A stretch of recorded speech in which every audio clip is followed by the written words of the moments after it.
What's up, guys? Welcome to a new Drumdums Drive.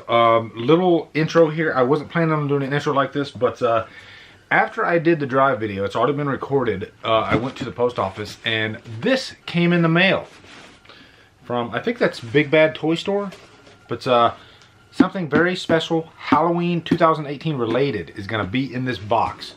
So you do not want to leave. After the Drumdums Drive, I'm going to unbox this, okay?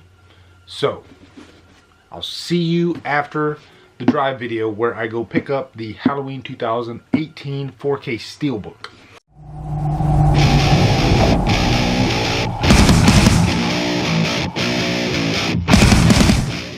Oh my God, guys, it's here. It's time to go pick up the Halloween 2018 4K Steelbook. We are heading over there. As soon as I get the Steelbook, you're gonna see some video footage in Best Buy of me getting the Steelbook. Then after that, I'm gonna go park and we're gonna discuss your topics. I actually have a list of your topics. And the first thing I'm gonna talk about is my sequel idea for Halloween 2018. I got a few questions for that one, and I got some more questions here too. Hopefully I can read that writing, but that was from Twitter. I posted on Twitter yesterday, throw me some topics for the Drumdums Drive. So many of you did, and I appreciate it. So I'm gonna cover a lot of these topics today. It's gonna be really fun. So anyway, let's go get that Steelbook right now.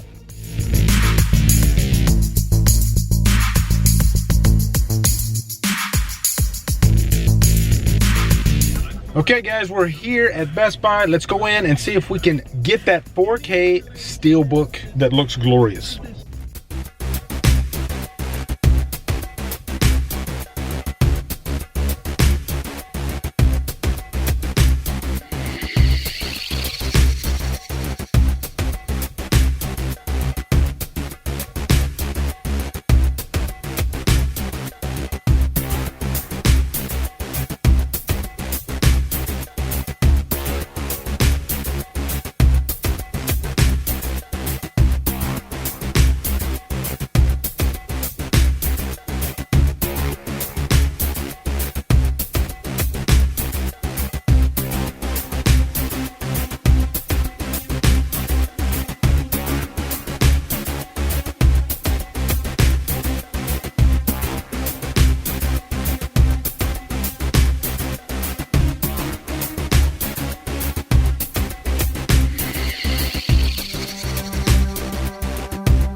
Okay guys, I got it. There it is. The Halloween 4K Steelbook. Holy crap, it looks gorgeous in person actually. Look at that. Isn't that gorgeous?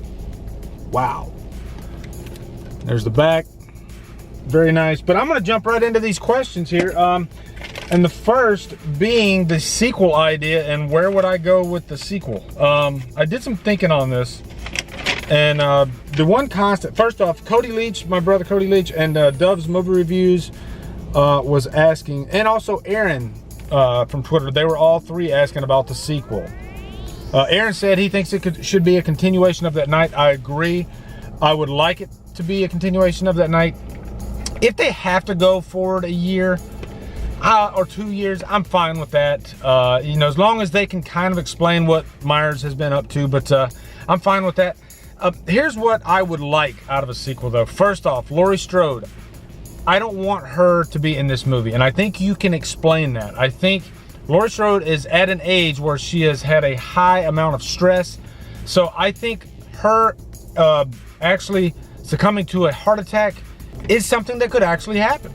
So I would be completely for Laurie Strode not being in this next movie. I think it would be better for the movie. So have Laurie Strode have a heart attack. And I don't necessarily want Myers to go after Allison and Karen, because the first movie's not about that. It's not about Myers going after Laurie. He just ends up showing up at Laurie's residence. You know, he's kind of lured there. So Michael's not necessarily going to go after Karen and Allison. What I think could happen was Myers goes on a killing spree in Haddonfield again, and Karen and Allison, or at least Allison, starts feeling like they need to step in. You know, Karen has all this training, this survival training and everything, so that could play into it. And maybe she passed on some of that to her daughter in the meantime since the events of the first movie. And so definitely keep Allison in this movie. I think she'd be great. I'd be for Karen being in the movie as well, but especially Allison.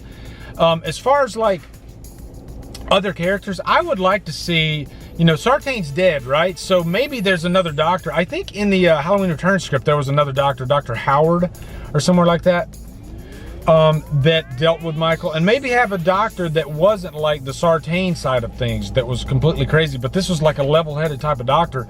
Maybe bring him into the picture, and maybe he wants to jump in, and he would be like a true Loomis type of character to carry forward into the next movie after this one. Suppose, you know, if we get another movie. So yeah, I think James Jude Courtney, definitely bring him back. Keep Myers as mysterious. You don't have to change anything about Myers, guys. If it ain't broke, don't fix it. So I'm not going to change anything at all. Just make Myers as creepy. Maybe ramp up the kills. I know some people didn't like the off-screen kills. I liked the good mix. You had some on-screen kills, you had some off-screen kills. I thought it was perfect. So yeah, and keep the intensity of this movie, of Halloween 2018. That's one thing that Halloween 2018 really had going for it, was intensity. You know, when Myers was on screen, it was no joke. So that's my idea for the sequel. Now let's jump into some of the questions before my battery runs out. I was able to actually bring in my Canon G7X into Best Buy. Nobody said a word, so I got lucky on that one. The picture quality is so much better on this than on my iPhone. You are to me wants to know, what is your favorite Steelbook that you own? Probably, I have quite a few Steelbooks, but this one is a beautiful Steelbook, actually. Take another look at it again. This might be up there, actually. That is gorgeous. But I like the Logan Steelbook. The Thing Mondo Steelbook is a favorite. The Evil Dead Steelbook from Target, the remake, is awesome. And the Halloween UK Steelbook for the original Halloween, I love that one too, actually. It's just simple. It's got the Halloween logo on it. It's black. I'll put a screenshot in here for you guys so you can see that. Henry Sanchez says, do you watch Red Letter Media? Any thoughts about Scrat from Ice Age? I do not watch Red Letter Media. Ice Age, I watched it when my kids were little, but it's not something that I invested too much thought into.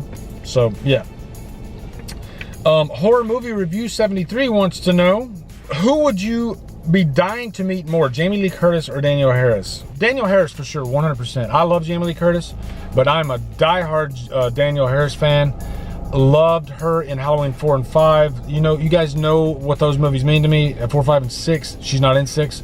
But yeah, I would love to meet Danielle Harris. So, she's really tiny in person from what I'm hearing. So that might be weird too, because I'm 6'1". So me standing next to her might be kind of funny, but I hope she shows up in March at Spooky Empire. Horror Fan Ryan, top 5 Halloween, non-Halloween Carpenter movies. Oh, for some reason I thought this question he wanted non-horror Carpenter. I couldn't think of any non-horror Carpenter movies. I picked Starman, which is a fantastic film, but non-Halloween, now I would definitely say The Thing, Prince of Darkness, The Fog. Those are the big 3 right there. Escape from New York and In the Mouth of Madness. Those are my 5. Clippers for Life. Oh, Dan S says, is it worth it to dispute copyright claims? I got my first one using a 30-second clip and they didn't take it down, but made sure that it was never monetized. That is par for the course in YouTube. I hardly ever try to claim any copyright claim, you know, try to appeal any copyright claim. I've tried it once with Universal. They told me, fuck you, pretty much. So I haven't done it since, because I don't want to really stick my head out either, you know, if this guy's constantly trying to claim his stuff. But what I will say is learn your way around it. That's what I do. And I've learned stuff through the years of doing YouTube, and what studios don't really demonetize you. Universal is the big one that you want to avoid using any clips unless you don't care. Certain videos it doesn't bother me that I don't get the money from it. If I'm getting 1 million views from it, then I'd probably be bothered. But at this point right now, I want to put out the best quality product I can, so it's not something that's important to me for certain videos. But having said that, I do like to get my money if possible. So other types of videos, I find ways around it. And like I said, there's studios like 20th Century Fox. Don't quote me on this. Now, this isn't always true, but 20th Century Fox, Warner Brothers, most of the smaller independent studios as well they're not going to claim the monetization. Really, it's just a lot of the bigger ones that do. I think Disney might too, but I know Universal is the big one to stay away from if you want that money. Clippers for life, probably too late, but oh well. Not too late. Ask anyway. If you could switch Laurie Strode and Sidney Prescott, do they survive in the other? So if Sidney Prescott is in a Halloween movie, yeah, she'd be a great final girl actually in a Halloween movie. Would it be kind of cool to combine those worlds? What if they were in the same universe? That would be kind of interesting. If Sidney had to face off against Myers, there's an actual interesting idea. Laurie Strode against Ghostface, yeah, sure. I mean, Laurie Strode is resourceful. I would put Sidney Prescott above Laurie Strode, actually. You know, people think that Laurie Strode's my favorite final girl. She's not. I actually like Amy Steele, Jenny from Friday Part 2. She's probably my favorite final girl. Talk about that phenomenal soundtrack. Oh my God, the soundtrack is one of Carpenter's best soundtracks I've heard in years. It's so good. I listen to it constantly. The Shape Hunts Allison is really the standout track, but I would suggest you guys just listen to the whole thing and let the whole thing soak in, because it's one of those soundtracks that every song like really they flow into each other really well. So, and from start to finish, it is a phenomenal soundtrack. Jordan Alexander says, what is the farthest distance you've ever traveled for a Ddrive? I did go, I did a memory lane Ddrive to my hometown of Columbus, Mississippi from Georgia. And that was like a 7-8 hour drive. So that would probably be the longest drive that I ever did for Drumdums Drive. I'll put a card right here for that video. I take you to my hometown, show you the theater that I used to go to growing up, and it was kind of a fun one. Robert Schumann says, Final Destination 3 and Phantasm 3. Phantasm 3 is coming, I believe, beginning of February. Me and Cody are going to be both reviewing, so you get 2 separate reviews. Beginning of February, I think we're doing. And also, Brian Lomax and I are going to be doing The Hand That Rocks the Cradle at the end of this month, because I love that movie and he loves that movie, and we thought, hey, it'd be fun to both drop a review on the same time. The Dave Cave wants to know, what are your thoughts on the idea that Michael more or less doesn't care about Laurie's presence in this film, and that Sartain was basically all of us wanting to see them collide again and get closure? Yeah, that's because I never thought that Myers was after Laurie Strode. He just wanted to escape, and the mask is kind of what triggered that. So he was wanting to get to that mask, and then from there, you know, David Gordon Green shows you, you know, in the and Danny McBride, when he gets into the town of Haddonfield, he doesn't care about Laurie Strode. He's going house to house and he's just killing people. That's what Myers does. And you know, that just happened to happen that he ended up colliding with Laurie Strode. And Adam Daly, good friend of mine, he wants to know, with all the horror remakes coming out this year, which horror film truly deserves to be remade? Also, which one that has already gotten remade should never be done in the first place? I think, now you know, full disclosure, I don't mind remakes. You can remake good movies, you can remake bad movies. I'll still watch it and I'll still critique it, and if it's a shit movie, it's a shit movie. It doesn't matter to me. The originals are always there, so I don't know why people complain about remakes so much. Okay guys, so look at that. We got the Steelbook. This is what it looks like without the J card on it. And this is what the back looks like with that freaking pumpkin. Gorgeous. And just to show you what it looks like on the inside. And then we're gonna open up the box. There is Laurie Strode. And there's what the discs look like, by the way. So anyway, without further ado, let's open up this box. See what we got. So this is what the box looks like for this figure. Now, is this yeah, this is a NECA figure for Halloween. Includes light up flickering pumpkin right there. And now we're gonna open up, actually, Here's what the back looks like. Gorgeous. Now we're gonna open it up and take a look. Wow. Guys, look at that. How gorgeous is that? That is Michael Myers from Halloween 2018. This is just insane looking. Look at that detail though. You got the mask, and you got the pumpkin head, and you got a pumpkin at the bottom. Wow, I had given up hope that this thing was gonna come in, but it is just gorgeous looking. So what better companion to the 4K Steelbook than the NECA figure? NECA figure, there you go. Okay guys, anyway, that is it.